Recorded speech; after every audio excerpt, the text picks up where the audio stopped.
Good evening, everyone. My name is Simon Jacobson. I welcome you all. I want to begin the class is dedicated by Mark in honor of his grandmother Golda ben Bat. Zev Wolf. The outside is on the 19th of Cheshvan. If anybody's interested in dedicating a class in honor of a loved one or friend, or both, please speak to Velvel. That's as a short introduction, especially for those that have not been here before or are here for the first time in the webcast. The key word, the operative word that I try to focus on is relevance. Judaism, especially today, suffers from a lack of relevance in people's lives. Now, the word relevance, let me explain what I mean by that. The books we read, the people we choose to hang out with, the places we travel to, unless by necessity or because you have no choice, is based on things that we consider to be relevant to us, for good or for bad. It doesn't always mean it's necessarily healthy, but we think it's relevant to us. It excites us, it interests us, satisfies a particular need. That's how people make choices. If those choices are unhealthy, then you find out about it at some point, and then you start going to therapy to figure out why you chose those things to be relevant, or why you think these are your needs, and why you think these are the best way to fill your needs. So when it comes to Judaism, the question is how many people choose Judaism in that way. So you have, of course, the different segments of the Jewish population, and you have those who grew up with it by default. So by default, they eat kosher and keep Shabbos and go to Jewish Hebrew schools, and then turn into adults. And no one has really done a survey, and probably no survey would work. Most people wouldn't be honest. Anyway, if you ask them, so why do you follow Jewish rituals and traditions? How many would really, if they truly answered honestly, would they say, well, I just do it mechanically because this is what I grew up with? Because firstly, most people don't like to admit they're just conformists. Their pride doesn't let them just acknowledge that. Secondly, many people don't even know that they are. That's part of conformities. You don't even know you're a conformist. Because that's what people are doing. So another conformist thing is not to think about it. And then there are those that, the rest of the Jewish population, especially today, most of actually, the larger percentage, do not grow up with it, at least not in a strong fashion. So it's natural. If you didn't go to get any Jewish education, why would a person pursue Jewish traditions? Yet you still find people, searchers and seekers, and wondering what it means to be Jewish. Some find an answer, some don't find an answer. Many Jews in our generation, when I say our, I mean the last 50, 60 years, found spiritual relief through other systems, or non-systems, whatever you want to call them, Far Eastern disciplines, things like LSD, and other methods that people have found some type of transcendental experience. So people who are searchers are going to look, and most will not tell you they found it in Judaism. As a matter of fact, this class here this evening, as I mentioned many times, some of you may be aware, evolved from a class many years ago that initially the core group were people who we had a common discussion about the human search for meaning and for transcendence, but that was the only thing we had common. Everything else was not. I grew up in a traditional Jewish home. They did not. They were from the music and entertainment industry, and many had found their own spiritual paths, or did not find, or were searching in different backyards, as they say. So I'm pretty acutely familiar with the scenario simply from my own exposure. Obviously, everyone has their subjective experiences, but I guess when you allow yourself, and you're curious about the human condition, allow yourself to hear different opinions and different viewpoints, you get a sense of the context there. And Everybody here falls into one of the above that I just said, or something in between. Obviously, I'm not describing it in exact detail. And maybe we may even have a combination of several of those factors that I mentioned, and even struggle with it. I myself, someone once asked me at a radio interviewer asked me, to me it was a ridiculous question, but he thought it was a brilliant question. He said to me, "So tell me, Rabbi, do you ever have a crisis of faith?" So I burst out laughing. It was like live radio. He says, "What's so funny?" He didn't think it was a funny question. So I said to him, "What are you assuming, that like I'm this type of perfect human being, that I just have it all figured out, that I never have crises or questions or doubts?" I said, "I have a crisis of faith every second of my life, if you really want to know." And then I asked him, because I understood where he was coming from. So I said to him, "So tell me, let me ask you this: a non-believer, an atheist, agnostic, chooses the easier path, or the person of belief, of faith, chooses the easier path? Which is the easier path in your opinion?" So without even hesitating, he said, I ended up interviewing him, without even hesitating, he said, "Of course the people of faith choose the easier path. Faith is a great crutch. As soon as you don't have answers to anything, you just say it's about God. And that's it." I knew he was going to answer that, because that's what based on his question, I understood that. So I said to him, "Well, I don't know, how many people of faith do you know?" Well, he didn't know many. I said, "Well, if you think I'm one, so here is a live specimen. Let me tell you what I think faith is. Faith is not some type of childish, juvenile, blind acceptance of things you don't understand. I said, faith is a dimension of experience that you reach after you finish everything you can with reason. And then it leads you to a door where reason simply can't open up. So faith is not the absence of reason. It's an additional experience that goes beyond reason. And it tells you also that reason does not explain everything. Fall in love. We make many, many choices that are not based on logic and rationale. And faith is a mature faith of an experienced person, is a person who has seen the whole of life. And frankly, faith, the choice to the path of faith, I told him, is much harder than the path of no faith. I said, because if there's no faith, then nothing should bother you. Why should you be bothered if there's injustice in this world? Who's ever said that justice is expected? Survival of the fittest, and that's it. Is there justice in the wild? Why certain prey get captured and killed from predators and others don't? Too bad. Survival of the fittest. Some are weaker, some are younger, some ran bad luck into the hands of the predators, and that's it. Why do we cry over innocent children being hurt? Or for that matter, the big question, the Holocaust. Why do you expect justice in the first place? There's no justice, there's no justice. There's no God, there's no justice. A person of faith, on the other hand, has to grapple with this paradox every second of his or her life. How does a good God allow for bad things to happen? Suffering in face of deeper purpose. If there's no purpose, all these questions don't exist. Anyway, that was more or less my point that I made to him. So as I sit here, I want to just share with you, we're all in the same boat, and we all have similar struggles. What I'd like to share this class here is not that I have it all figured out and you don't.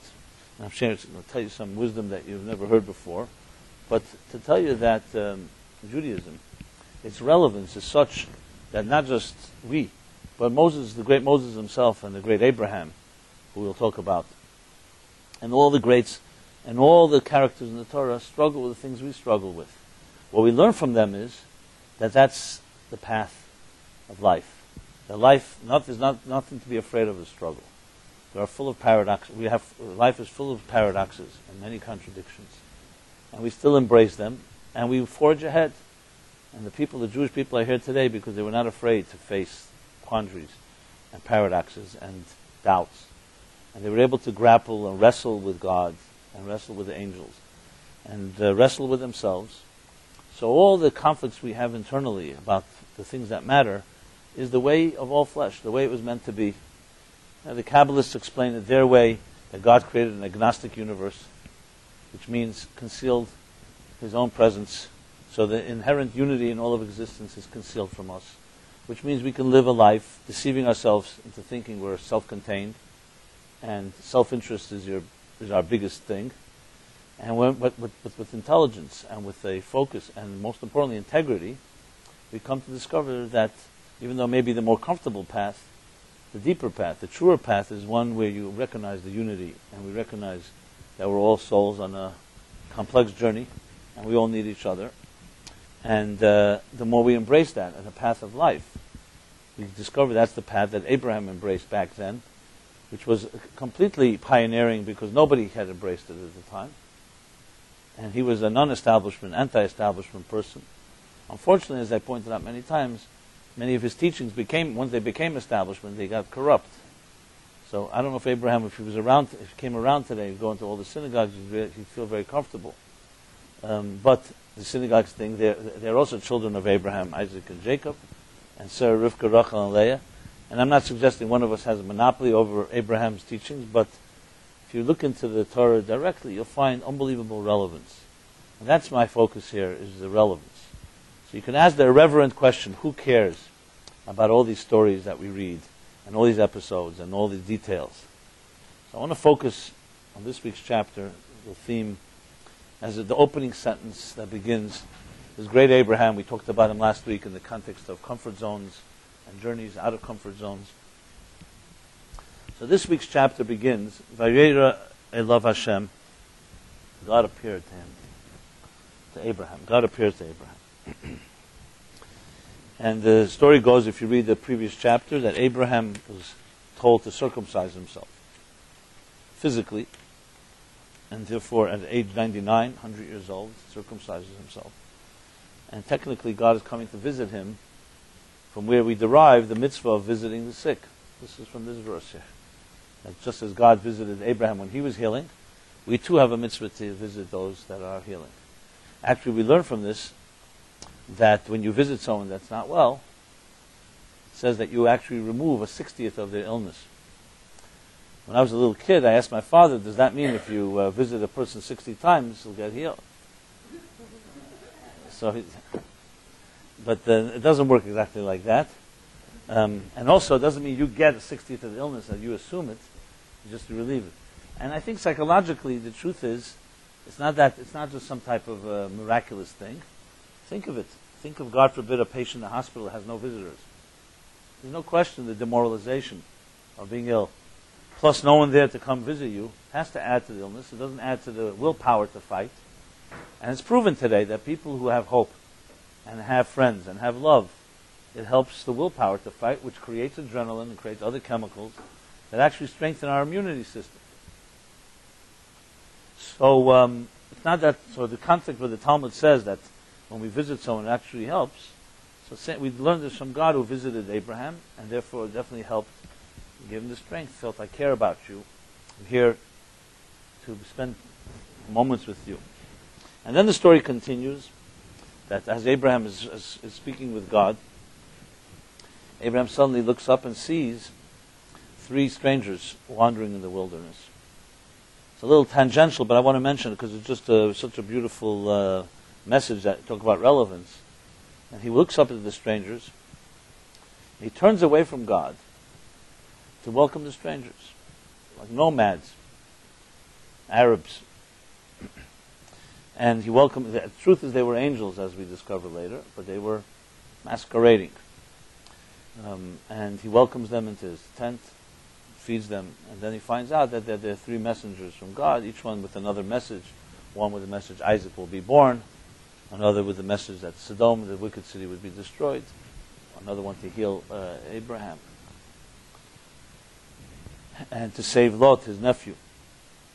So, from here we learn another mitzvah, the mitzvah of greeting guests, called Hachnas Asach. So we have 2 mitzvahs here in the first verse. Bikr Cholim, which is visiting the sick, and greeting guests, because Abraham greeted these guests. But the Talmud says something even more fascinating. As I said, it's not directly the theme I want to discuss, but it's, I think, important for all times, especially in our day and age, to emphasize. The Talmud says something fascinating. says we learn from this that it's greater to greet guests than to greet God. How do we derive it from here? Because Abraham turned away from God, who came to visit him, to greet the guests. So we learn from that greeting guests is greater than spending time with God. Which is a beautiful lesson, but the big question that's asked is, how did Abraham know this? How do you have the chutzpah? The first time in history, God appears to him, and he decides, simply, even if a human being came to visit you, because you're sick, and then suddenly you see three strangers, and you turn your back to this person that's come visit you, somewhat rude, without asking permission at least, or being sensitive. And here, Abraham, without hesitation, turns his back to God, basically, and goes greets three guests, three strangers. And we learn from this that greeting guests is greater than greeting God. How did Abraham know that? And the answer is both simple and profound. Because Abraham was Abraham. And he knew that human beings that God created on earth are created in the divine image. He wasn't turning away from God. He was turning toward God. There's God, how God manifests as God. There's God, how God manifests through the creatures that he created. And when three strangers are wandering in a wilderness, Abraham didn't need to ask permission. He knew that God wants him to be sensitive to the people that God created. As the expression goes, if you love God, then you love the things God loves. And who does God love? The people he created. So people who love God and don't know how to love human beings as an extension, one has to question what kind of love of God that is. Just for the record.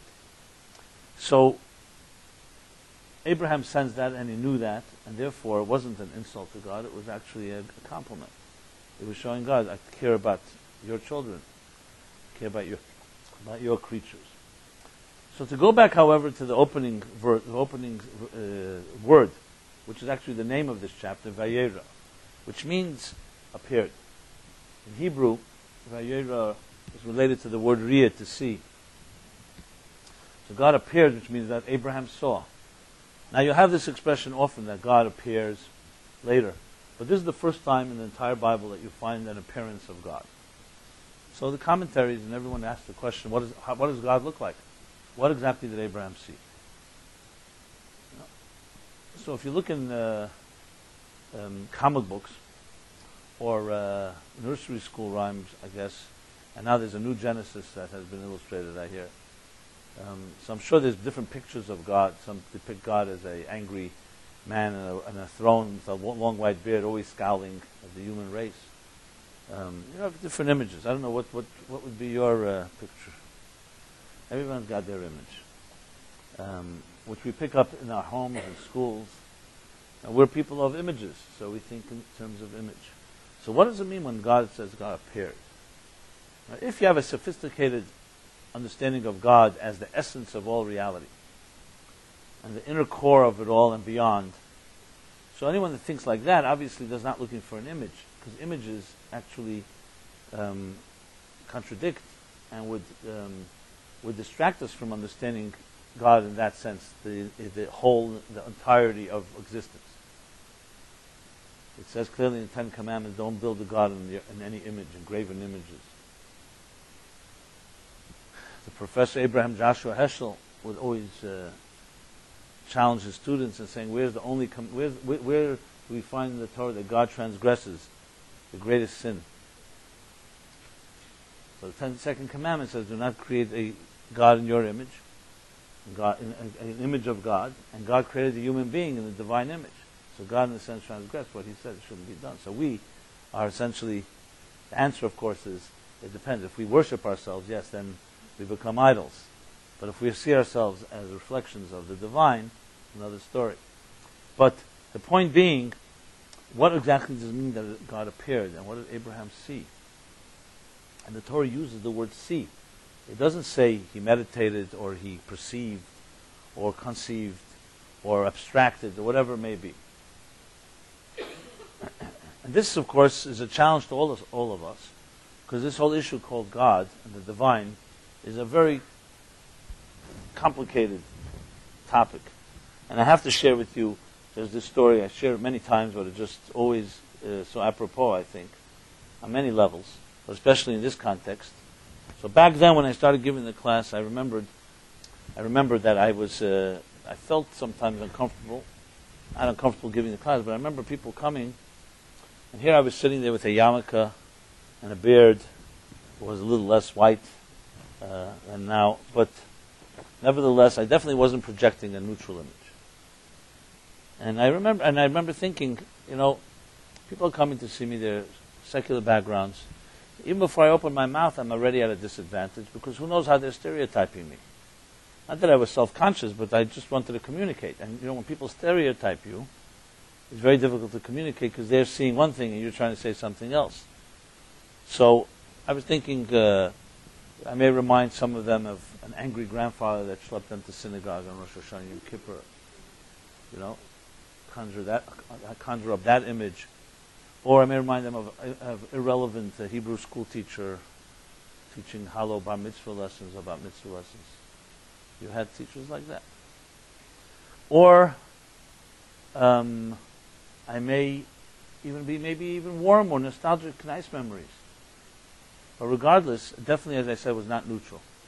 So I decided to try something a little, the word for it, I guess, we'll call shock treatment, but something completely different. When you want to break a stereotype, the best way to do it is to do something that you wouldn't expect. So I created this whole language. Instead of using the word God and Torah and religion and Judaism, and no matter what I looked like, but I started this language. I didn't use any of it. I didn't use Torah, God, Judaism, mitzvahs, nothing. Instead of the word God, I used the word, the essence, higher reality. When it was a particularly New Age group, I would use the words like non-existential states of undefined layers of energy or something. And instead of Torah, I used the word blueprint, and or roadmap. Instead of mitzvahs, connections. Instead of geula for Mashiach, as destination. And I was discussing this whole journey towards the destination with different connections you make along the way, in connecting to the essence of all of us and essence of reality. And they were like listening. It was like really good. What can I say? I was proud of my experiment. After a few weeks, a guy came over to me and said to me, "Can I ask you something?" Before the class, he says, "Are you talking about God?" So I said, "Yes, but don't spoil it for the others." Now, of course, here I've already spilled the beans, but it really worked. It was unbelievable. I learned so many things from that. First of all, I learned that language is much more complicated than we think. Usually we're taught, especially today, in therapy or in rehab or whatever it is, that communicate, talk, break the silence, open up. So we see communication as like a channel of connection, right? But the truth is, communication can also be the opposite, because each of us have words, and I may use a word that for me is innocuous, a neutral word, and for you it will cause you to go ballistic because your mother used it every time she got angry. How am I supposed to know that? Or vice versa. Words are loaded. So it's true that words definitely can be communication tools, but we also have to remember that certain words have power and potency. So of course this complicates matter. Every time you have a conversation, we have to first create a whole list of axioms of what your words mean before you use them. I don't mean to go crazy and overboard. I'm just trying to point out when you're dealing with sensitive topics, especially personal issues, pain, relationships, and definitely God, and things that touch deep parts of ourselves, that's where every word has unbelievable power, much more than you may think. So this word God, so much used all over, 3-letter word. There are no two people in this room, if we gave out papers here, that would write the same definition of God. And I mean after the prerequisite, so to speak, supreme being, or first cause, or higher power, or Big Bang, or whatever you want to call it. I didn't find that funny, but okay. What was funny about that? It's all right. So when you have to define, if someone says to you, give me your personal definition of God, you may not even write the same answer from one day to the next, frankly. Because God has so many far-reaching implications. And everybody's got an opinion about God.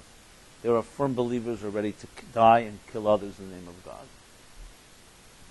There are firm believers who are ready to die but not kill others. Some are ready to kill others but not die themselves. I mean, there's a whole range of options. And then there are firm agnostics and firm atheists. Some of them have become almost as radical as as fanatic as believers. And everybody's got an opinion for obvious reasons, because God is not a neutral issue. God implies issues of personal responsibility. If there's a God, am I responsible to this God? Is he watching? Is the he even a he, for that matter? And personal responsibility. Human suffering. How does a good God allow for human suffering, as I mentioned before? These are not small matters here. Holocaust. Personal tragedies. So God has a very deep connection to all of us. But sadly and unfortunately, what do we know about God? Let's be honest. Does anybody have a doctorate in God, a master's degree even? And I don't mean the philosophies about it. I mean in a personal way. What we picked up about God is what we heard from our parents in our homes, or didn't hear, or in our schools. And then the rest is really each on our own journey. We left to our own. Which is very sad. I mean, I say it because when I discovered, I realized that there's a whole body of literature of people who speak about God. And not that they're experts on God, they're experts on their experiences around God. And the Bible is the first place, obviously. Abraham, Moses. And you read their words, you find really profound ideas. And the first thing you discover that all these stereotypes are just simply false. But remember, we still have juvenile images. I'm not saying that everyone here thinks of it that way, but most people, push comes to shove, we will gravitate to the natural definition of God, of this guy with a white long beard in heaven, with a kippah or no kippah, I don't know about that, maybe bald, and striking us with lightning when we misbehave. You may not like this very sophisticated definition, but most of us have something like that in our minds, especially when we are at our most visceral self. When you feel guilty or you feel you want to be on God's good side, it turns into a very childish, almost, relationship. And what I described as this essence of reality is not something that is something that all of us really relate to, even though it makes complete sense and it resonates. Because you need to really understand, what does that mean, the essence of reality? So here we have a Torah that talks about this God appearing to people. First time to Abraham. I mean, appearances are made earlier. God speaks to Noah, Adam and Eve in the garden, but there isn't an expression that he appeared. So the first thing that the commentaries, and what I'm going to be sharing with you, is really coming from literally thousands of years of probing and trying to analyze what these words mean, and what Abraham himself left. You may not be aware of this, that the first one of the, maybe some consider the first Kabbalistic work of all, mystical work, was composed by Abraham himself. It's called the Sefer Yetzirah, the Book of Formation. We have it. It's in Hebrew. Very cryptic. Ari Kaplan did a great translation in English with the footnotes, introductions, to somewhat decipher it. But really, it can't really fully be understood without the Zohar, without later Kabbalistic works. But later Kabbalistic works are based on this Sefer Yetzirah. So the same Abraham put down on paper, or however he documented it in his time, those that at least feel that he's the one that was the author of it. Not everyone agrees with that. But it definitely goes back to early times like that, where he describes what it means, a divine experience. What a divine experience. And there, it's far from an anthropomorphic thing. So the first statement that Talmud makes that's critical when you read the Torah is to know, Torah dibra b'lashon b'nei adam. The Torah speaks in the language of the human being, the language of man, which means it's all metaphor. When you say God heard, God spoke, God appeared, God got angry, this is anthropomorphic terminology, and we have to negate anything that's anthropomorphic when it comes to God. So why use this language? There are many reasons, but briefly, one of the main reasons is for us to be able to relate to it. But the way the Kabbalists put it in a very eloquent and almost poetic way, they say, when it says God saw something, the Torah really wants to say, he did not see it. Which means, but that would be very complicated to explain. He did not see it. When he saw it, doesn't mean he saw it like we see it. He didn't see it like we see it, but you can't say he didn't see it. So the way we say it is he saw it, but in a different type of way. Did you all get what I just said? No? Okay. So in other words, you can say, for instance, about the divine has wisdom. But then when you start really breaking it down, you say, well, what kind of wisdom? Wisdom like we have wisdom? They'll say, no. It doesn't have wisdom like we have wisdom. It's a wisdom of a different type. So with the wisdom, so you could say that you really want to say he does not have wisdom. So they say the expression used is chacham v'loy b'chachma yediyah. He's wise, but not with the wisdom as we understand it. He exists, but not the existence as we understand existence. So you could say this table exists, or I exist, or this paper exists, God exists, but that existence is a non-existential type of existence. I'm not going to go into more further here right now. If you got it, great. If not, I can suggest to you some things to read, and we'll talk about it another time. Because this is what my point is. This requires study. This is not a quick fix. So those of you that are familiar with these ideas, probably get some of what I'm saying, and those not, I'm just suggesting that you need to study. Understanding God is a mitzvah in itself, and is a lifelong journey. And Moses himself, when he stood on the mountain praying for forgiveness, asked God these questions: what do you like? What is your personality like? Teach me about yourself. Show me your face. And God answers and reveals different things which have been passed on to us. So when we talk about it, we have something to discuss. And when you ultimately, this is not just some type of thing by faith, it begins to resonate. Because remember, when we talk about the essence of things, we're really also talking about the essence of you. Who are you? Before we even get to God, let's discuss what you really know who you are. How much of yourself do you really know? So to go back now to the idea here, let's work our way through the process of elimination from the bottom up. So when someone asks the question, what is reality? So if you ask a child that question, you'll get one answer. If you ask an adult, you should get another answer. If you don't, well, then the adult is chronologically an adult, but there's other things that still need to be developed. So this is a non-scientific survey that I have done, and I've shared, I believe, here. I asked around 200 people over a period of time, and people of all backgrounds.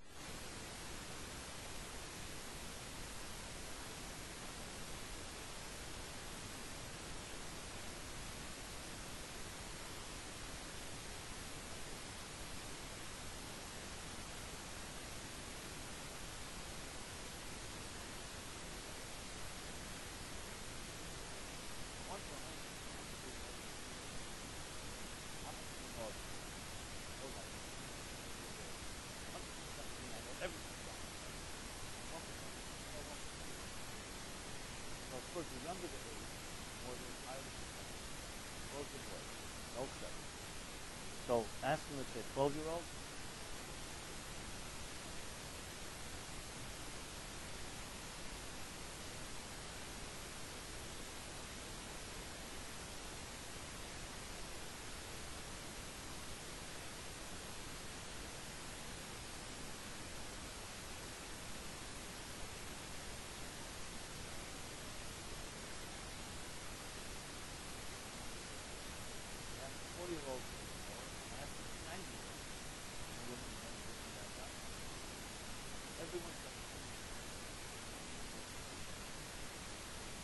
What happens to them?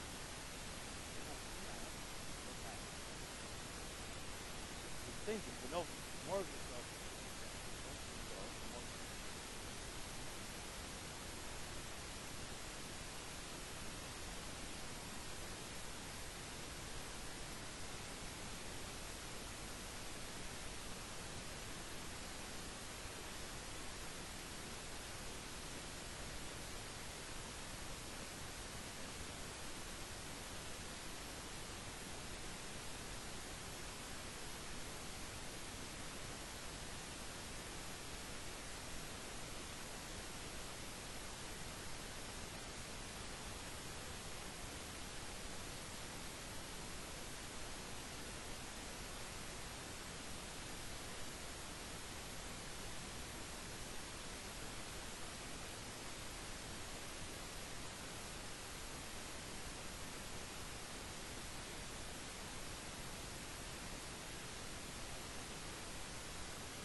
it was once phenomenon that we were able to witness with our eyes.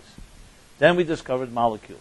Then we discovered atoms. And then we discovered, before molecules, elements. And then molecules. Then atoms. And then subatomic particles. And now there is discussion about subatomic particles, speculation. But how many subs are there? Sub. How far would you go? So anyone with some intelligence will know it's like climbing a mountain. When you're lower, you think the horizon is smaller. As you climb higher, you see the horizon far beyond it. Outer space. The more we discover, the less we know. The more we see how much more there is to know, to put it more precisely. Now, this doesn't negate what we've learned. It just tells us about the vistas, and the horizons are far, far beyond what scope that any of us can fathom. So when you ask the question, what is reality? Well, let's start with our own. Who are you? The fact is, the real answer, the truest answer should be, and I'm not telling you what to say if someone comes to you with a survey, but the truest answer that I would say is, based on my limited experience and subjective knowledge, here's what I know, and I'm assuming that probably, I wouldn't even say 1%. How much do we know of the human mind? How much does medicine know about the human brain? This little brain the size of the palm of a hand. So we have a human body here, 5-6 feet tall, 100, 200 pounds, whatever it is. What do we know about this human body? So the greatest doctors and researchers will tell you we know much, but there are mysteries that we may never know. And sometimes everything makes sense on paper and it still doesn't work. Especially in areas of fertility. Ask any fertility doctor and they'll tell you. Everything on paper and a woman will not conceive. And sometimes the opposite. On paper it doesn't seem possible and then it happens. Just as an example. This is not meant, I'm not trying to suggest that what we know doesn't have strength. Look, medicine has prolonged the longevity of human beings. Unbelievable medicines, healing, possibilities today are unprecedented. But when you think about the whole picture, the picture is quite large, and it gets larger and larger. So, to work our way up, and we start, okay, so what do we know? The first tools we have from our youngest age, when we begin probing and exploring, a newborn child, is our 5 senses. Okay? There's no doubt that our sensory tools are definitely tools with which we can somewhat probe, experiment, and test the world around us. Those are our eyes, our ears, our taste, our touch, and smell. Sight, sound, taste, touch, and smell. So the things we see. You look around right now in this room, you see tables and chairs and people and books and some other items. You can focus on different parts of it, and you process the information that you see. Then there are things we hear, the sounds that we hear, whether it's sounds of me speaking or other sounds, or the sounds in the street or different sounds we pick up. And then there's the other 3, the taste, touch, and smell. Not to go through all the details. We all use these senses probably more than we need to. So you all know what I'm talking about, right? 5 senses. Now, how much do these 5 senses impact on us? What impact does it have on us? The impact is profound. I would say much more than we even imagine. Because, especially if you have studied advertising psychology, you know that through these 5 senses you can manipulate a lot. And you can send messages to people, subliminal or not so subliminal, that they won't even be able to protect themselves from. And you can change people's moods and change people's attitudes, especially if it's persistent. What's the impact of seeing, as I mentioned a few weeks in an earlier class, of seeing, and this is the statistic, there are 1 million advertisements that we see by the time we're age 20. What impact does that have in our lives? 1 million advertisements. No one has ever done a study. No one has any clue what impact it has. Coca-Cola stopped advertising for 1 week a few years ago, and their sales plummeted. Coca-Cola, the #1 brand, you'd think people know about it. They realize that they have to keep pumping images, from young childhood. I'm not here to knock Coke and not. I drink Coke myself. I go Diet Coke, this Coke, that Coke. We all got our things. But it's just an example. Simply a study in human. It's everywhere. Wherever you turn, you're going to see Coke symbols. And this is all advertising, and all over the place, with different messages. These messages are very well thought through. They're driven by the probably most profound psychological experts. I met a guy I knew that he was he was a therapist for many years. And when I met him years later, I asked him, "So what do you do now?" He's in advertising. I said, "How'd you're helping people in therapy. How'd you move from therapy to therapy?" He says, "I'm doing the same thing, but now I'm making 10 times as much." He says, "What is that you're doing?" He says, "Now I'm manipulating the human emotions." And then I said, "Okay, then 20 years from now you're going to move back and you could heal all the people you manipulated. That's good." Like they say, the manufacturers of radar detectors are also the manufacturers of radars. They manufacture a radar, then they manufacture a better radar detector, then a better radar. That way you make a killing both sides, right? That's a good business plan. What do you think?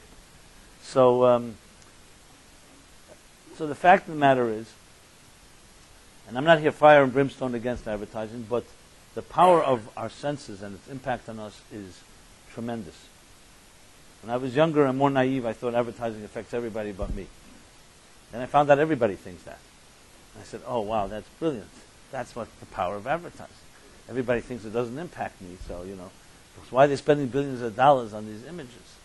And the ironies are many. I think I shared here once that ad on the West Side Highway. I remember I had to go speak for a shloshim 30 days after somebody passed. So I decided to look up for the signs to see maybe some topic would come to me. Yeah, Newport cigarettes. There's these massive billboards. These two faces, beautiful faces with whitest teeth you've ever seen. You want to look like this vibrant couple here. And it says on top, "Alive with pleasure." The big box in the bottom that smoking kills or whatever is the main.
The programming on television.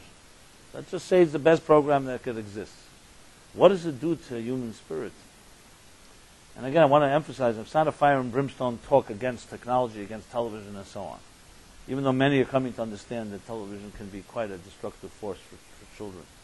What does it do when you're overstimulated with your senses? So besides the fact that it distracts you from dealing with the deeper things that matter, because think of it this way: if you learn about love and relationships in soap operas, and the visual hypnotic power of the tube affects us and how we think, it has to have an impact on how we're going to look at people. On the most simple level, the most powerful things in a relationship are invisible. Love is not something you can see. So when you see other people playing out the relationships on television, no matter how complex the script may be, it's not real life. So when it comes, you meet somebody, what you do end up doing is imposing the images that you have rolling in your mind from all that has all you've seen in your life, imposing it upon reality. What impact that can have, you can think of it, imagine it on your own. That's what happened. I remember September 11th, the reaction that I heard, at least several times I remember different people reacting. They said it was just like a movie. They were describing it to a movie. They were comparing the reality of September 11th to a movie, as if the movie is reality and September 11th was like replicating the movie. So this is what happens when when the senses become control of your life. Yet the senses are a very big part of ourselves, of who we are. So how do we reconcile this? So here you have this expression: God appeared to Abraham, and uses the word "appeared" to see. Specifically, the word "to see." Now, what was Abraham seeing exactly? Well, when you look at something, as I said, in the process of elimination, the first thing you look at is the visual expression. Let's say, take the visual. You see the externals, the what's the word I want to use? The features of whatever it is that you're seeing. Whether it's a face, it's a flower, whether it's a tree, whether it's a table, whatever it is. With our intelligence, we understand that, for instance, you observe a flower and you know what it is.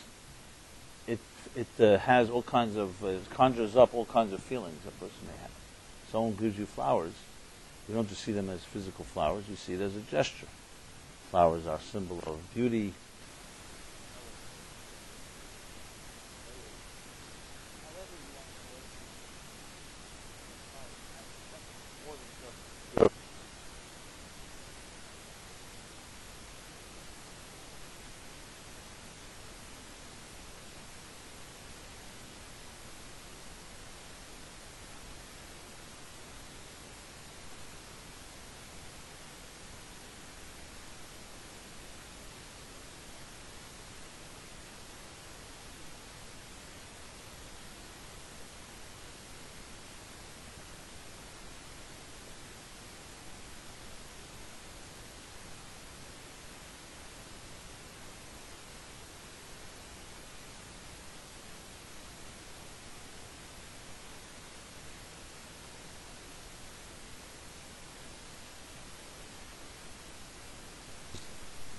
Is how do we connect the sensory experience that with so dominate how we process information to something that is super sensitive, something that is bridging the visible and the invisible. Because ultimately, I'm just going to use an example.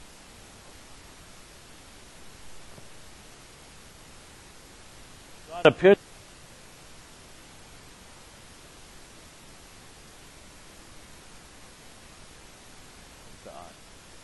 and within everything. That's what it means. Not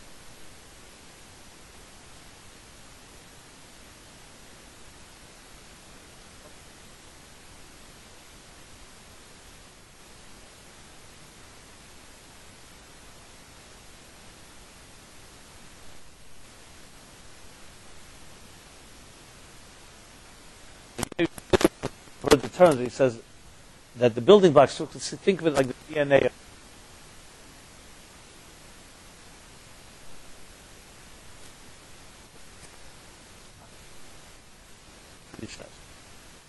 10 spheres without substance.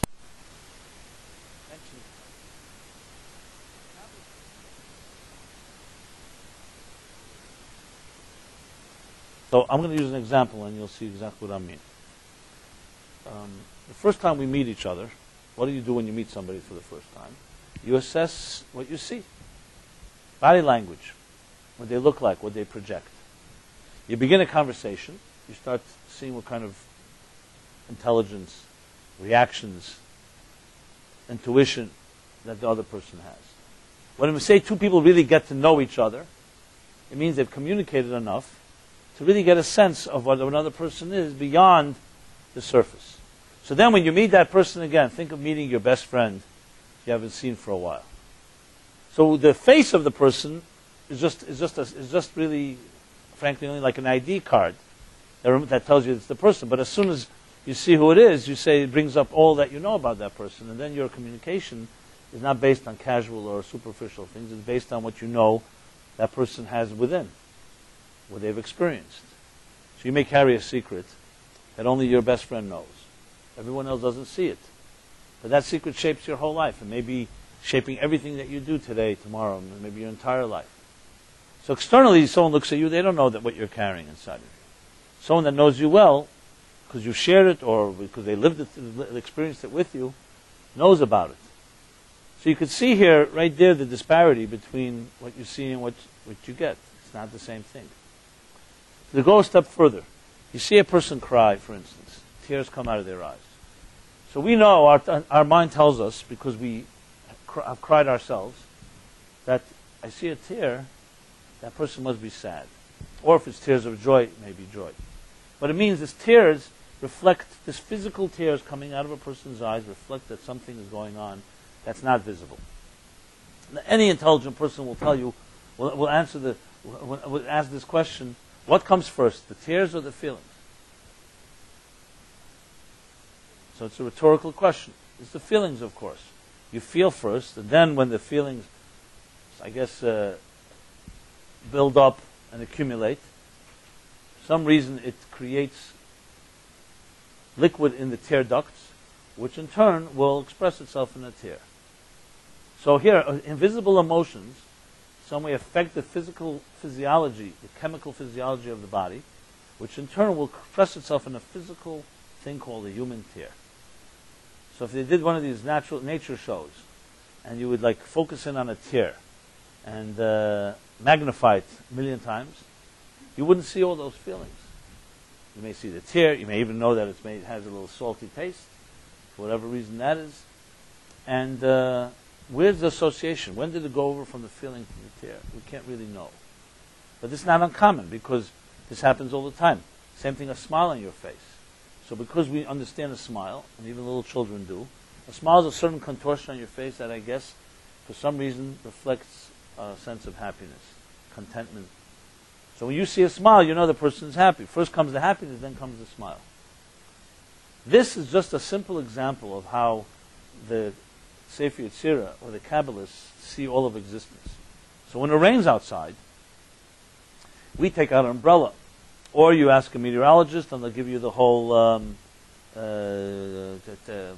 climate changes and pressure, air pressure and low and highs and all this stuff, barometers, and all the meteorological forces that shape the weather.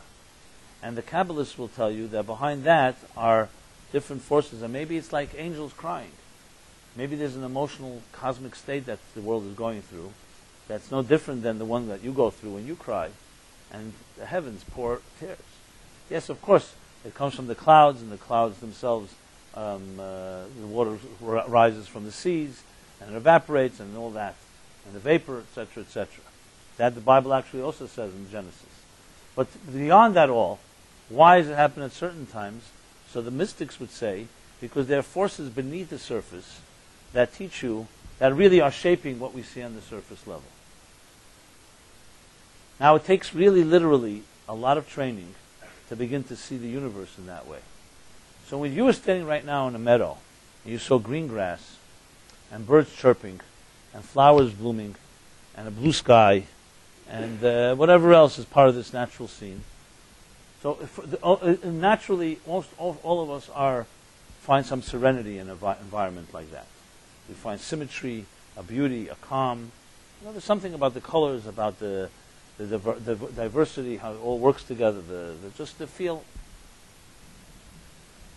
If you dissect it, a scientist can give you the whole picture why due to photosynthesis, the color green, and why the sky is blue, and why all the different reasons, the scientific reasons. And when you go a step further, there are forces behind it all that are like mystical forces, spiritual forces. And actually, what's beautiful about the spiritual forces is that all those forces are within us. So we bond with symmetry out there because we have that same symmetry within us. So you could have literally 10 people looking at the same scene, and they all see something different. Different layers. You ever see, I don't know if they still make them, but when we were in school, used to have these like maps that with plastic sheets, first you saw the circulatory system and the nervous system, and you could just see one without the other. And then they all superimposed upon other, you see the entire thing. What are they called? You know what I'm saying? So if you were to able to dissect reality, the truth is there'd be many maps. You see maps. There's the topographical maps. There are natural maps. There are climate maps. They're all true about a particular area or a particular hemisphere. And they all are like layers within layers. So when we talk about our senses and how we experience life, we always begin from the bottom up. We see things on the external level.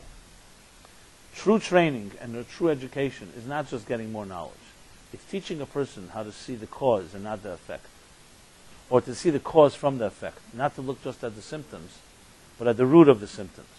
That essentially, when you say someone is a trained person, what do you mean by a trained person? What's an expert? What is the meaning of an expert? So let's take the medical sense of it. Someone may have a pain in their finger. So if you're not trained, you don't know what it is. Someone that is trained tests or feels and says, and it says breaks it down into 3 possibilities. Maybe a pinched nerve or this or that. You take x-rays, other tests, and you can find out what the cause is. An expert is someone, either due to training or years of experience or trial and error, that immediately looks at something, can right away tell you what the cause is. And different experts can do that in different fields. There are many different fields. But the hardest, the most complicated one, and the one that's most vital, obviously, is the personal front. We go to lawyers who are experts in the areas of law, medicine, medical experts in the area of medicine, scientists in science, computer technicians in computers, electricians, plumbers. I mean, we have experts in all the different systems that we have. When it comes to the personal and the personal choices we make, and how to discover love in your life, and how to build healthy relationships, that's obviously where the consequences are greatest. It's one thing you call a plumber in to fix your pipes. It's another, how do we see ourselves in new ways? So God gives Abraham a gift in this chapter and says, because of the prices you've paid, and because of the efforts you've made to discover the inner forces at work that shape reality, I will come and appear to you and show you where it is all rooted. And the truth is, this is a statement made to all of us. When we uncover layers on our end, something will emerge from the other end.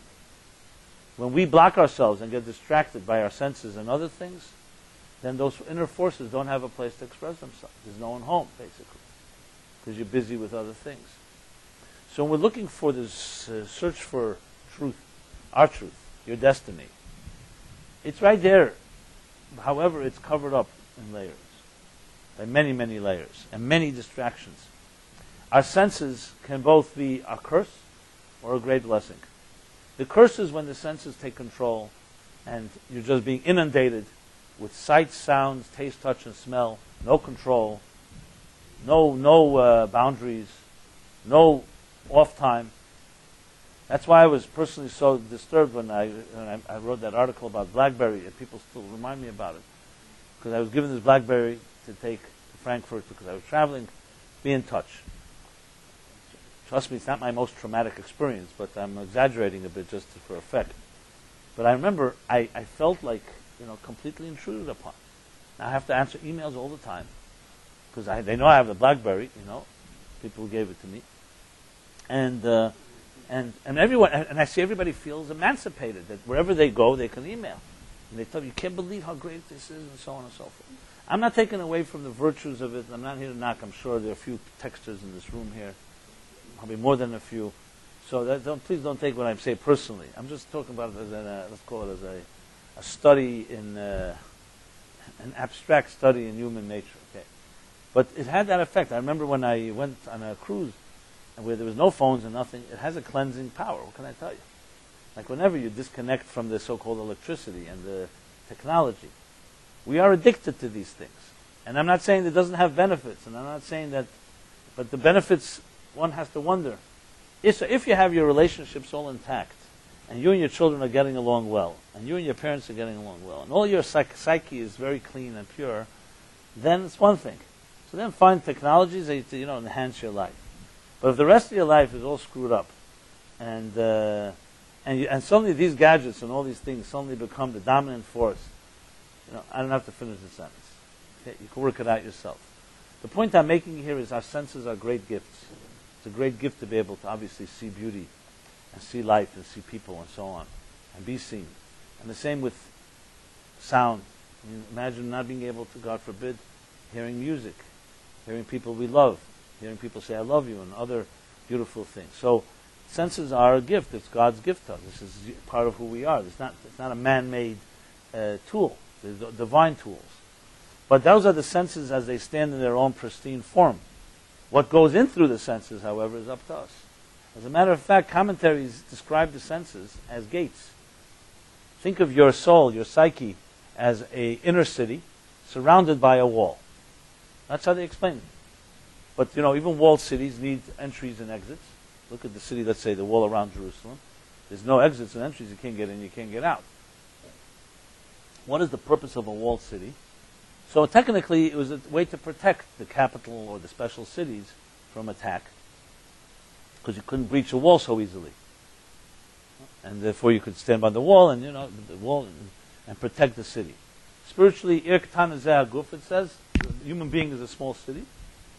So we too have a wall around our city. It's called your body, your skin, your hair. You all know that without the skin, without the hair, without the outer layers of our body, every infection, God forbid, could enter. You know how many bacteria are prevented from entering into the human body due to the hair follicles and due to the skin? Millions and millions. If a person is exposed, God forbid, it can be extremely dangerous. So we need a wall that protects our inner organs.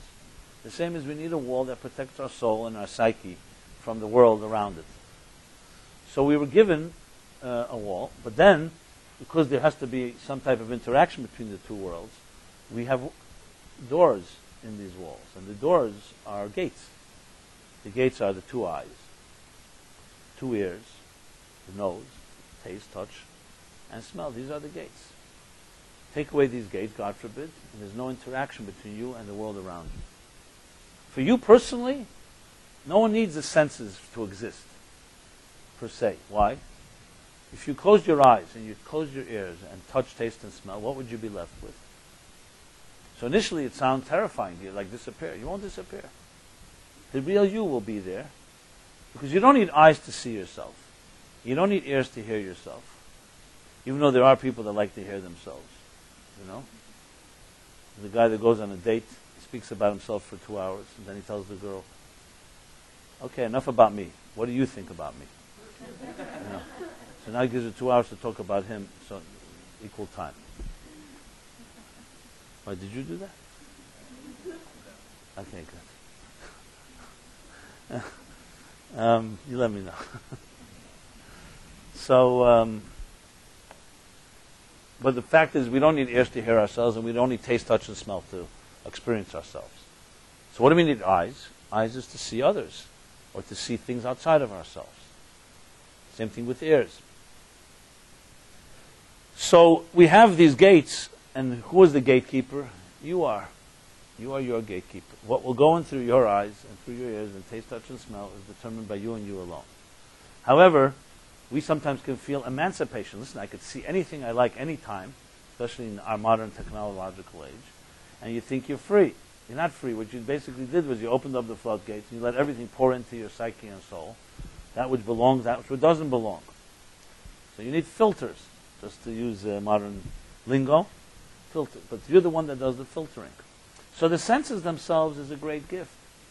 But what goes in and out is, not, unfortunately, most of us don't necessarily have much discipline around us. And it's not necessarily completely our fault, because the fact is we are inundated. We're not living in a country environment without televisions and without technology. Wherever you go, everywhere, literally, there's something being flashed at you. Whether it's sounds, or it's sights, or it's the other senses being stimulated, overstimulated.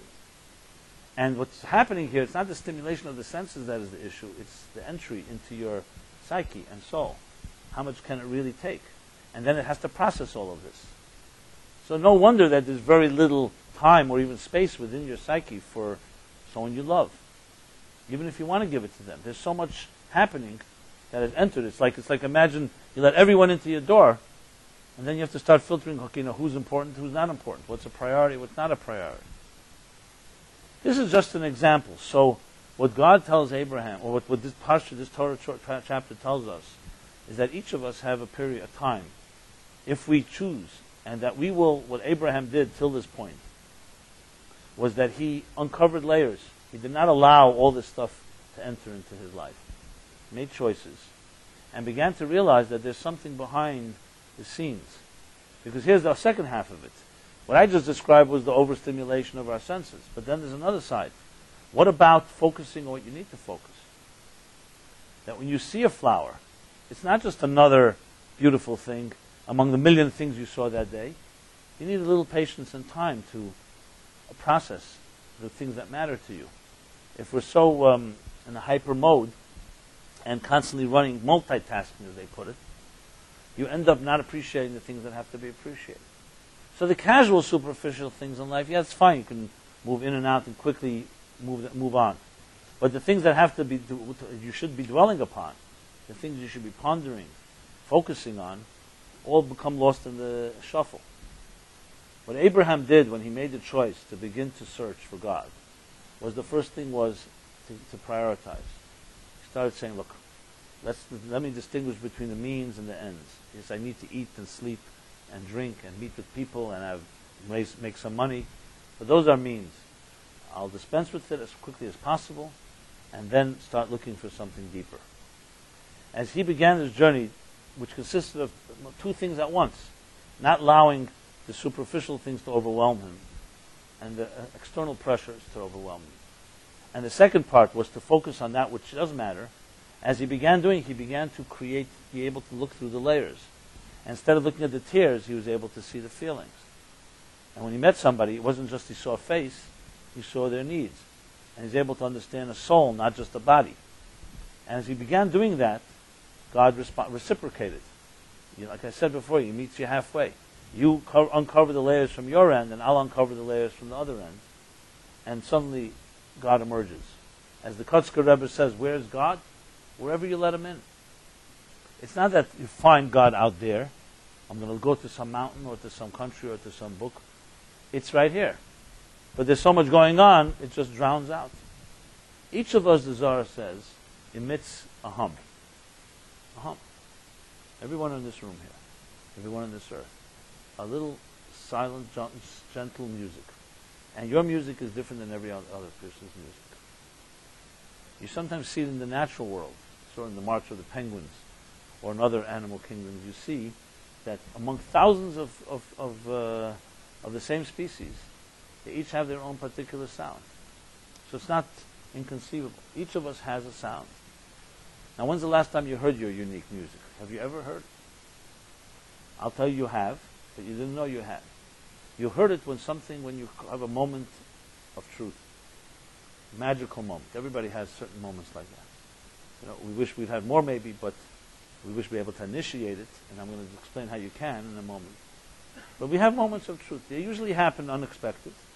It could be you're at a wedding, it could be a sad event, it could be in nature, it could be even in the middle of nowhere. You can start crying about something. And I don't mean about something specific. I mean like almost about nothing. It's a sensitivity. And we all have those moments. Something opens up.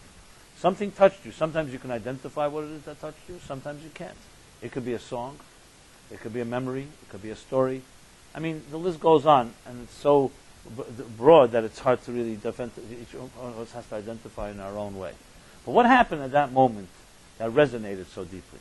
What happened was your music for a second was heard by you. You may not have heard it as music, so you heard it as some type of truth, however you call a moment of resonance. But it's always there. The problem is what happens with subtle sound in a room full of noise. I don't have to tell you, you can't hear it.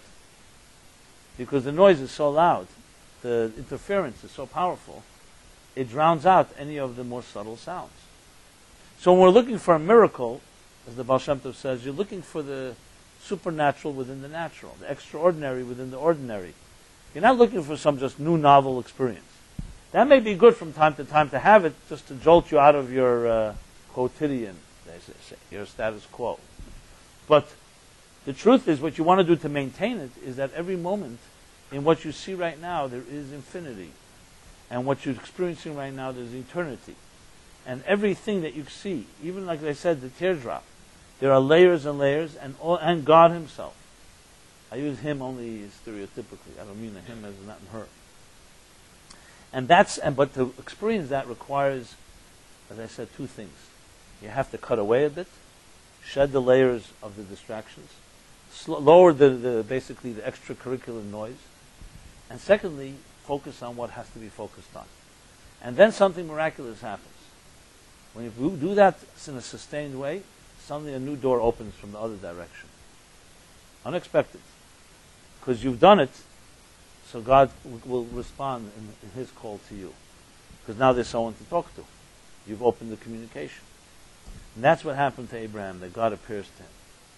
What he saw exactly, I cannot describe what he saw, because maybe everybody sees something, but he probably saw something that was as real as what you seeing this table right here. Sometimes you don't have to see something for it to be real. You perceive it to such an extent that the reality of the divine force within existence became as tangible to him as if we see something. It says in Messianic times, "Ro'ah kol basar yagdov," that the divine will be as revealed that even fleshy eyes will be able to see it. What that means is, I guess the best way to really capture it, to try to understand it, is if you're an expert in any given area, what is it that you see that a naked eye doesn't see? It may not be something tangible, but you see something. You see this. A person who's trained doesn't see the symptom; they see the cause immediately. Obviously, there are areas that all of us don't see, and we need more exploration, or we have to speculate. But I'm talking about an area that truly, you sometimes speak to somebody, and you have a problem, and they give you an answer, and immediately you say, "How did you see that?" But then you realize the person who has that ability, who has trained or has experience, is able to see certain things that most of us cannot see because we're not trained to see it. Or our own subjectivity blocks us from seeing it. An objective person can look at it and get rid of the clutter and say it's very obvious, and then to the point you say, "Wow, that's so obvious. So why didn't you see it for 30 years of your life?" Because there was too much clutter. No one pointed it out to you. So there's a reciprocal process here that ultimately leads a person to these deeper truths.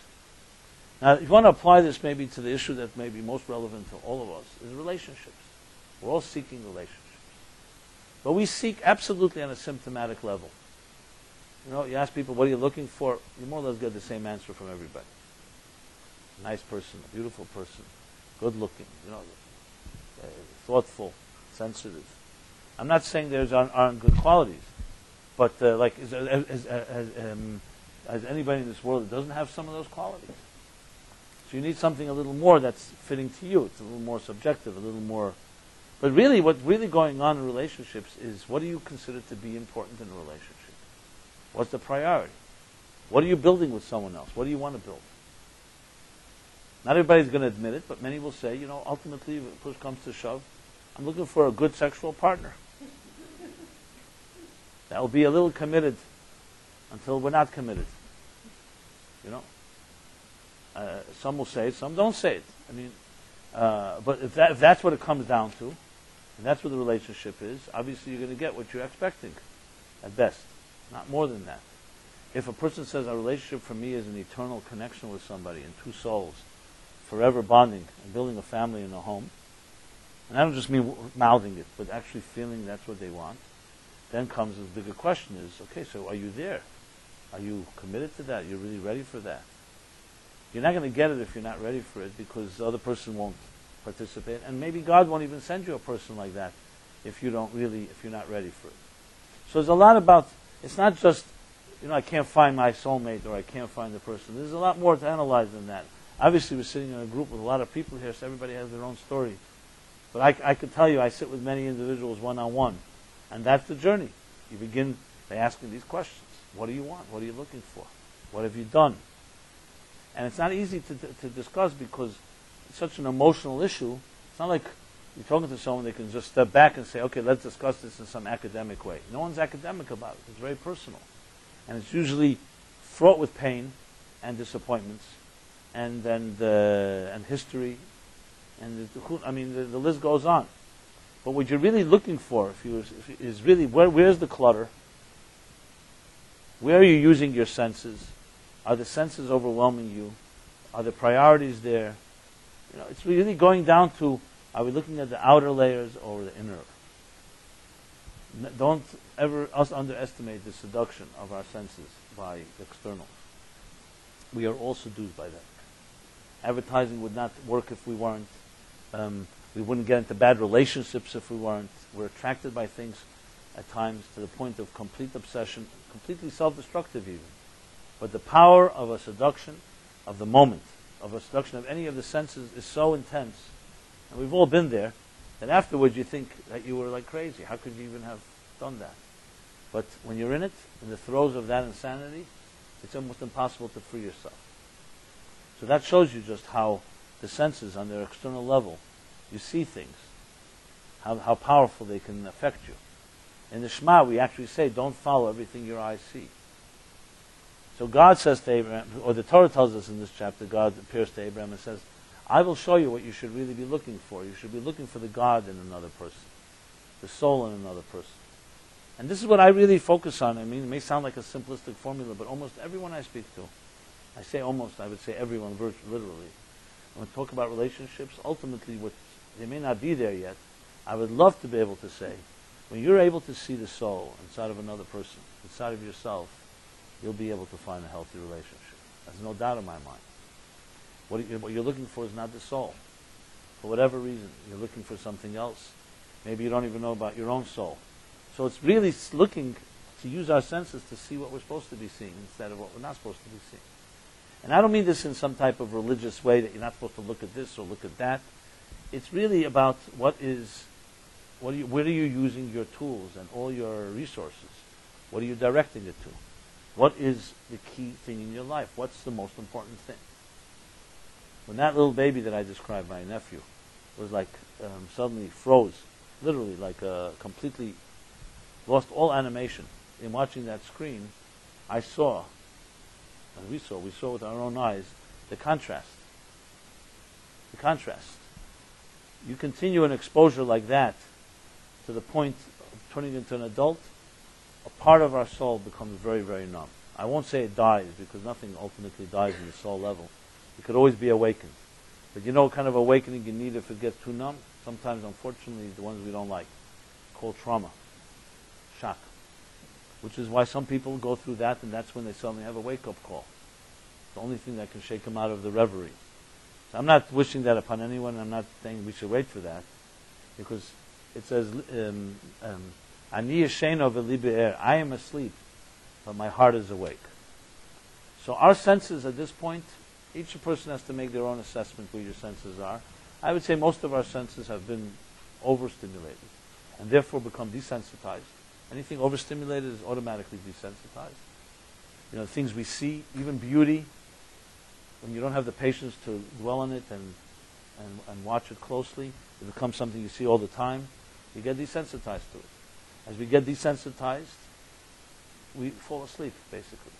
So paradoxically, the more stimulated our senses, the more asleep we are in a way. You'll see people who, as I said, children, or other people, anyone that really appreciates life, they can savor a small little thing, or just a sip of wine, or a flower, or a moment with someone they love, in ways and what's the word for it? Suck out all its marrow in the most profound way, without necessarily having a whole dramatic experience and many props and many different elements, because it's about the quality, of appreciating the quality instead of the quantity. We are overstimulated by a lot of quantity. And then we need more stimulation because we already got desensitized. And this is something each of us has to sit down and say, look, you want to take control of your life, you got to start taking control of what is entering into your life. And it's not that simple because it becomes a habit. There are certain television shows I know that some people just can't miss. They have to watch them. There are other things that we feel become part of our ritual. Whether really we really need it or not, obviously not, but we think we need it. And you get so dependent on it. It is a drug, ultimately. It doesn't have to be an addictive drug to be a drug. It means you become dependent on it. Psychologically, it's part of your thing you look forward to. You know, a guy that I'm talking to recently, a lot of issues with his life, but he's like, I mean, not uncommon in the United States. He's a football fan. You've all heard of the game called football? We're now in the football season. So Sunday football, and there's Sunday night football, and there's Monday night football. We got it all worked out. I think there's a great book, I forgot what it's called, I think Corporate NFL or something. Great book how they turned the NFL into this business. It's like a Coca-Cola seduction, basically. And I'm not saying that there aren't some beautiful moments and athletes can excel, etc., etc. But that's another discussion, what happens to these athletes after they retire. But, you know, we don't look at that, really. So this guy is obsessed with football. And we're talking about it, and he's a very smart guy. And he tells me since he's a young kid, his father, football, Sunday, it's like as religious for him as Yom Kippur, for some. And he tells me the other day, I was actually pleased because he came to this on his own. He said to me, it's not football that I'm addicted to. It's one of the rituals that I know I can rely on. Every Sunday I look forward to it. So there's a pre-game and there's a post-game, there's this and this and this. It's looking for some stability in his life. So many things that we get attached to is not necessarily even the object. It's just something that you could look forward to. You know, when everything is boring, you could say, oh, at least there's a Sunday football game to look forward to, you know? It's the things we look at, like looking forward to vacation. It's not even the vacation sometimes. It's just the break. You look forward to something. And I'm not saying that's a bad thing per se. But it comes down to what are we looking forward to. Maybe there are some more, let's call it, more evolved things we can look forward to that will satisfy the same need. If you really dissect it, it's not even about this particular, it's not the object of your desire, it's the desire itself. So it's about teaching. Like, look, a little child may not be looking forward to football. He's looking forward to come home and get a prize. You said if you're going to be good at school, you get a little toy and you play on the ground for 2 hours with this toy. Most of us wouldn't be enticed by that. I don't know, I can't speak for you. But so we have other toys we're enticed by. A show, going to the theater, a party, a dinner. Now you have a calendar. It's always good to look at the calendar. You say, oh, I have this coming up, that coming up. You know, it's like, so it's not about what you're doing really. It's that you need things like this. So what happens if someone taught you that those things, those objects become a little more sublime? It would still satisfy your need for that type of high, but now it's coming not from a little toy. It's coming from something a little more valuable, a little more healthy. That's really the goal here. So it's not about a knee-jerk, what's the word? A cold turkey dropping everything that you're addicted to and suddenly going into a world of the sublime. We have senses. They are stimulated. But it's taking control, really. And this really, I think, is about just doing it in a slow pace. Things that you could take control over. Some things that you eliminate. Remember, everything you free from your life, you'll have room for something else. If you don't free it, you're not going to have room for something else. I know that's a brilliant equation, but it's pretty much common sense. It's like you can't fill a cup that's already full. And the beauty of it is that when you do it, and I've seen this myself and I've seen it in other people, things emerge that you would not believe that help you along the way. But you have to take a little step. You have to, as they say in Yiddish, reinlegen a kleine Finger in kalte Wasser. It means to put a small finger in cold water. You have to put one finger to it, and then other things start emerging. So in this context, Abraham, after what he's done and uncovered the layers and the clutter and focused on what matters, then God appears. So God can appear to you and I. I don't know what form it's going to take, but it'll be a moment of truth. It'll be your soul created in the divine image that gives off its song. And when you hear it, it helps you hear other people's song as well. And it could be initiated. It's not something you have to wait for some spontaneous or unexpected moment. It's initiated through the work that I described here. The work of taking control. First step is understanding what your senses are taking into your psyche. What are you allowing in? And everybody can look at that. It's not that easy to do so, but you can do it. And when you do it, you begin to be aware. And we all know that awareness of a disease is half the cure. As soon as you're aware that you're addicted to something, you're already weakening it. Because the power of addiction is to keep you unaware, to keep you like trapped. So awareness is like you start looking at, you have what kind of space do you have in your life. Shabbos, by the way, maybe not by the way, is one of the most powerful elements, especially in our society. You know, Shabbos 1,000 years ago, there was no technology, there was no television, there was no radio. So there was the stimulation of our senses was relatively small. But today, think of an oasis in time where you really shut down all those things. You'd be surprised what happens when you're sitting with friends and no one's picking up phones and no one has Blackberries and there's nothing, no outer stimulation. You just have to talk to somebody, heart to heart, face to face. Try it out. It could be a little terrifying, I know, but it could also be beautiful. Just human touch, the human experience, with like knowing that you have hours now ahead of you without going anywhere. This is what you're going to do. Unbelievable magic can come out of these things. That's just an example. We all have opportunities that we can do this. It's opportunities where we create like a little oasis. And not escapism, no, just a separation. Not everything has to spill into everything in your life. After Shabbos, we make Havdalah. Havdalah simply means that there's a boundary, structure. I'm doing this a priority. Now I'm doing something that's not a priority. You don't have to make every every secondary thing a primary thing, and everything primary secondary. It's important to have distinctions of what is a focus. Now I know this is not necessarily brilliant again, but it's complicated when you have to actually do it while you're on the merry-go-round and already in the rat race running at 90 miles an hour. It's one thing if you stop it all. So the challenge here is that we can see deeper things. We can see deeper things in ourselves, in others. You can see new things, and you can see new things in the old things. But it requires the effort of, as I said, firstly, making sure that the outer stimulation is not the force that controls everything.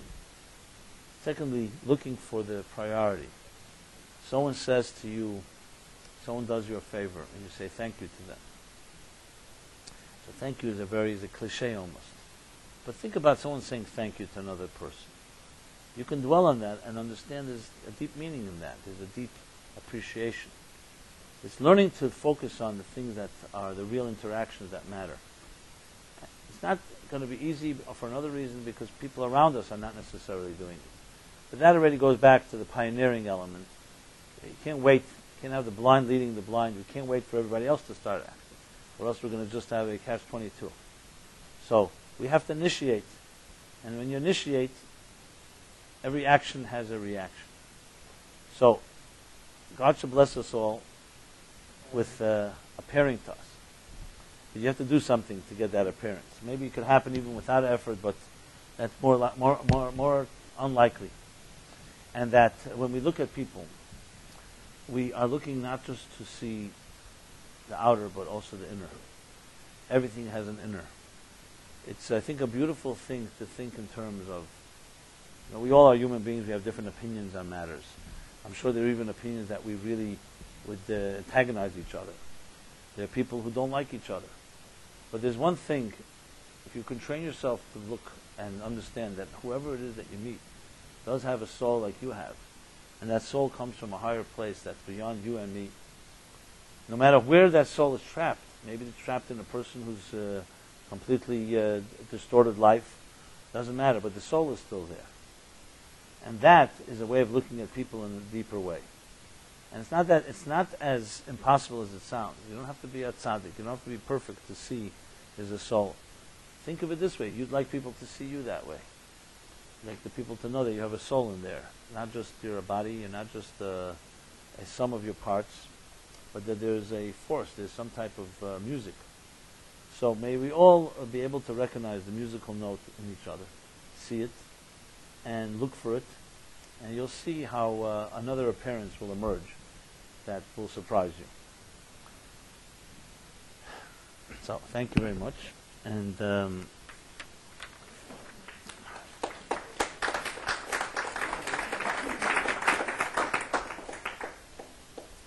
want to repeat again what I said in the beginning. The class is dedicated by Mark Belinsky in honor of his grandmother, Golda Bat-Zev Wolf, the 19th of Cheshvan, the yahrzeit.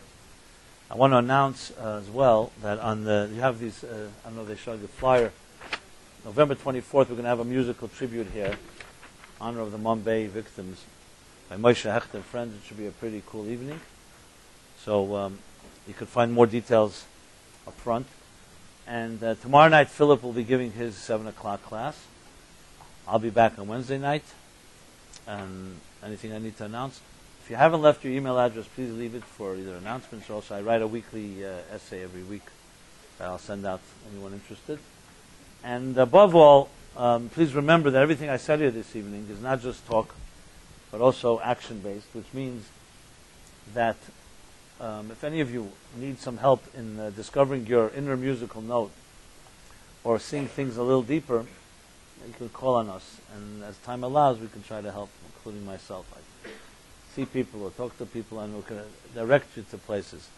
I like to believe that Meaningful Life Center and myself and all our staff are trying to be not part of the problem, but part of the solution, which means to fulfill or realize some of these ideas of being able to see, help us all see the bigger picture and the inner picture, rather than just the sensory stimulation.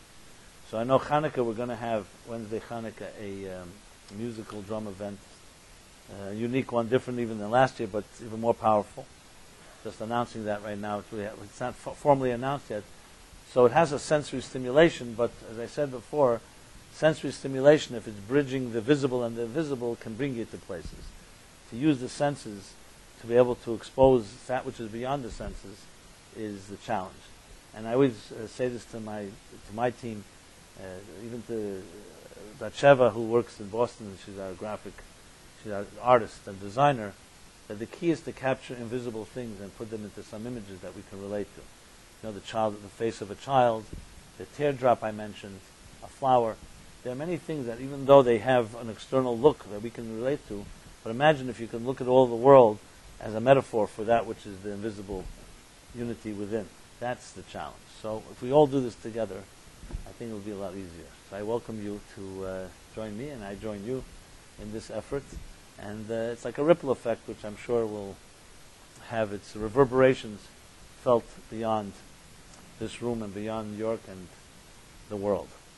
Okay, again, good night, everybody. And I especially appreciate, because Velvel was concerned, the sixth game of the World Series. So there is actually a disproportionate amount of the feminine and the masculine. I don't know if that's connected to this or not. But so good night, everybody, and look forward to see you again next week.